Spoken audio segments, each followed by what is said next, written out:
स्वागत करता हूँ। आप सभी को जोहार, नमस्कार।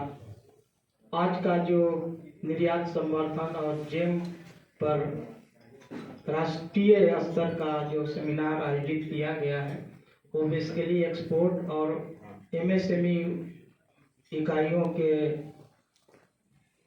सतत प्रयास और उनके वृद्धि,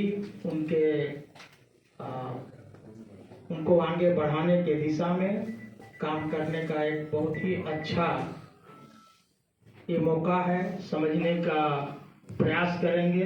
इसमें टेक्निकल सेशन भी है।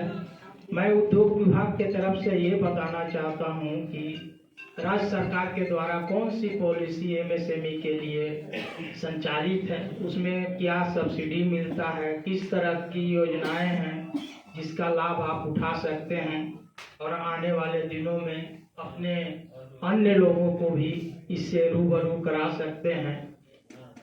जैसा कि आप लोग जानते हैं, हर जिला में जिला उद्योग केंद्र उद्योग विभाग का स्थापित है। यहाँ भी है।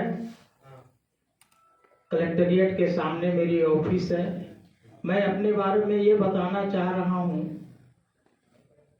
कि मैं 3 जगह के चार्ज में हूँ।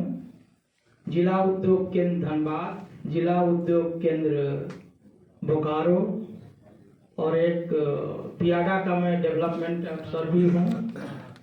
एक पीपीसी एक सेंटर वो है हमारा, जहाँ कोकून तैयार होता है। रेशम का जो कीड़ा होता है उसको हम लोग कल्टीवेट करते हैं, उसके भी मैं चार्ज में हूँ। बियाडा को मैं बहुत नज़दीक से देखा है, जाना है। हमारे बियाडा के बहुत से उद्यमी बंधु यहाँ बैठे हुए हैं जो हमें भी जानते होंगे।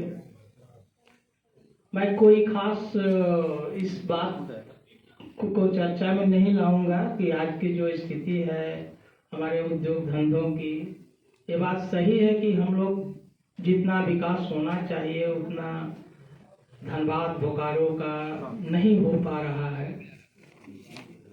इसमें कहीं न कहीं हम लोग भी दोषी हैं। तो इसको हम लोग किस तरह मिल के आगे करें, ये भी आप लोगों की तरफ से सुझाव आना चाहिए।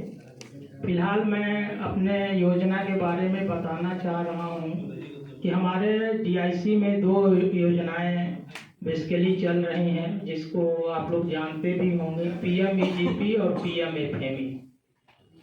ये basically small scale unit, medium scale unit, small scale और माइक्रो यूनिट तक ही ये सीमित है।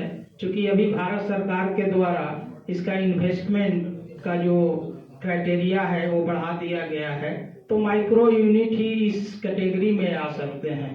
यानी पीएमईजीपी के तहत मैन्युफैक्चरिंग क्षेत्र में 50 लाख तक का लोन देने का प्रावधान है, जो हमारे ऑफिस से अनुशंसा होकर बैंक को जाता है और वहां से ऋण मुहैया किया जाता है।